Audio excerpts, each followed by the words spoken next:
Okay. Okay. So tell me again where you're from. We're from the Young Reporters for the Environment.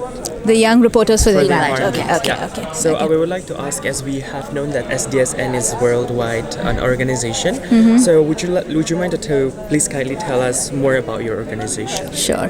So SDSN, which is the Sustainable Development Solutions Network, was set up in 2012 after the Rio Plus 12 conference. And it was set up at the request of the then Secretary General Ban Ki-moon. And what he basically mandated us to do was to be able to bring universities and scientists into advocating and working on sustainable development. So we work with about 1,200 universities around the world, essentially promoting sustainable development. Now, what does that mean, right? It means one of three things. One, it means that we are expecting or we are encouraging universities to do more research on issues of sustainable development as they are relevant for the environment that they're in, right? So rather than work on questions that don't have relevance for their immediate communities and their countries, to really encourage them to find science-based solutions for some of these very complicated problems. The second is we're asking them to teach sustainable development, right? Which is also something that doesn't happen very well, as we're seeing. That's the whole point of this conference. And then the third thing that we did was we created a platform where scientists could interact with policymakers, particularly around the time when the Sustainable Development Goals were being designed, so that the right priorities and the right issues would be highlighted and that there would be a scientific basis for that. Okay, so like in your second focus point is like with your organization you teach about SDGs, right? Yes. So like may I know what kind of initiatives, like the biggest initiatives that your organization had taken in disseminating sustainability education so far? So we have something called the SDG Academy. This is an online learning platform. So what we do is that we create online courses. We bring in experts from around the world because we are a network. So we have access to expertise from different parts of the world on different topics. So we bring them together and we help them create these courses, which are then available to anyone free of cost to take whenever they want, wherever they are, right? So as the questioner pointed out, connectivity is a challenge. Of course, if you don't have access, then that becomes a bit of a problem. But if you are one of the 50-60% people in this world who do have access, then our material is available for you. So that's our biggest initiative. We've reached about 236,000 learners worldwide. We've produced about 26 courses. And we are in the process now designing a fully online master's course on a program on sustainable development, so people can get a degree.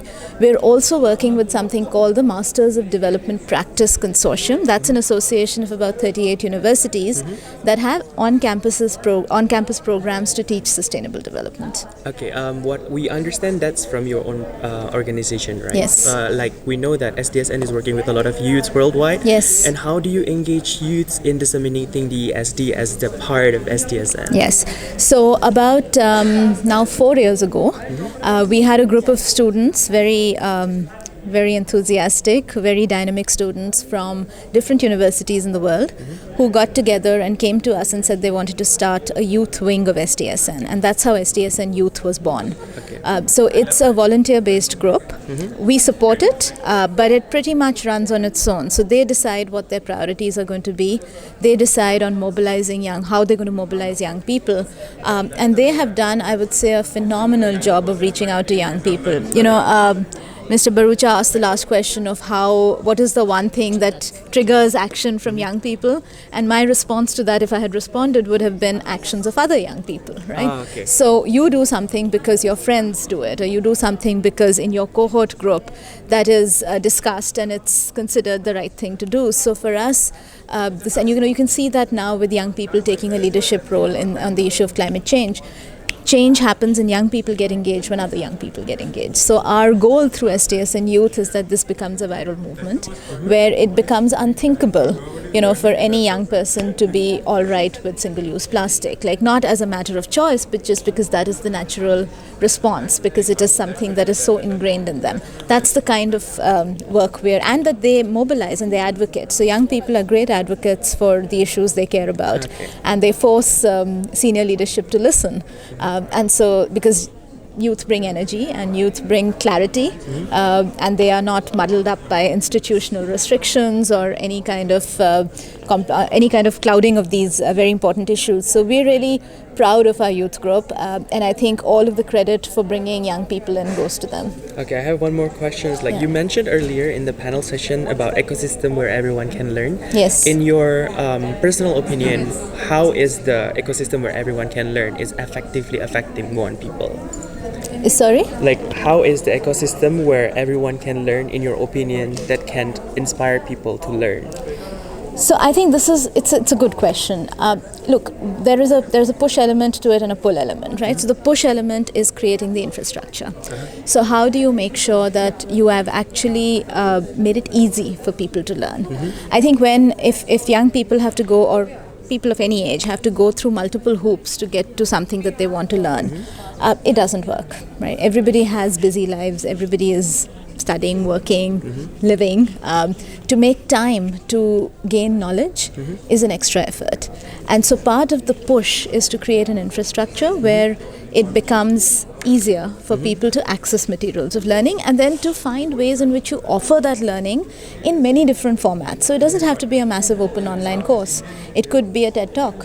It could be a podcast. It could be, there can be short products, but they have to be interesting. They have to capture people's attention, and they have to provide some real value. So that's the push. The pull, I think, comes from the larger ecosystem, and that has to happen, I think, beyond the community of educators, because that is a societal movement.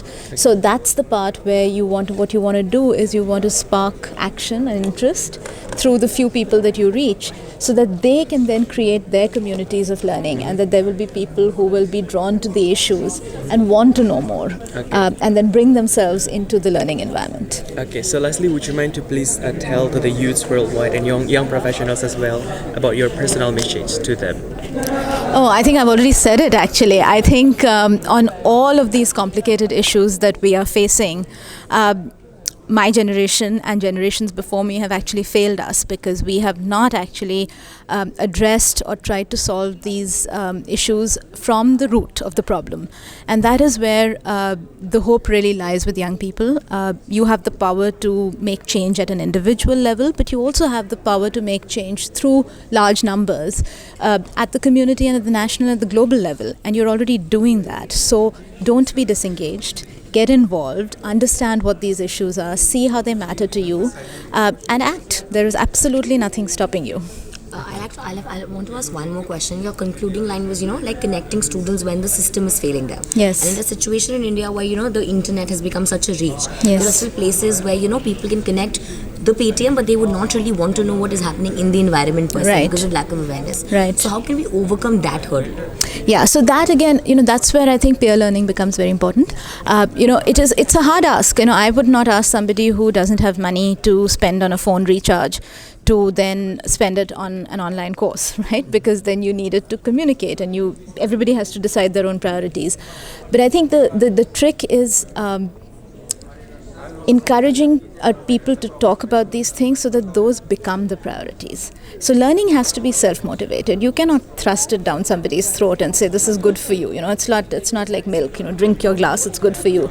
They have to want to know, and they have to want to learn. And that comes from finding other people who know, or finding a role model, finding a teacher who's passionate about these topics.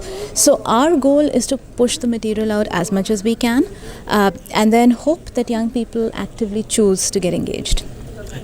Okay, thank you so much, Ms. Chandrika. Thank you.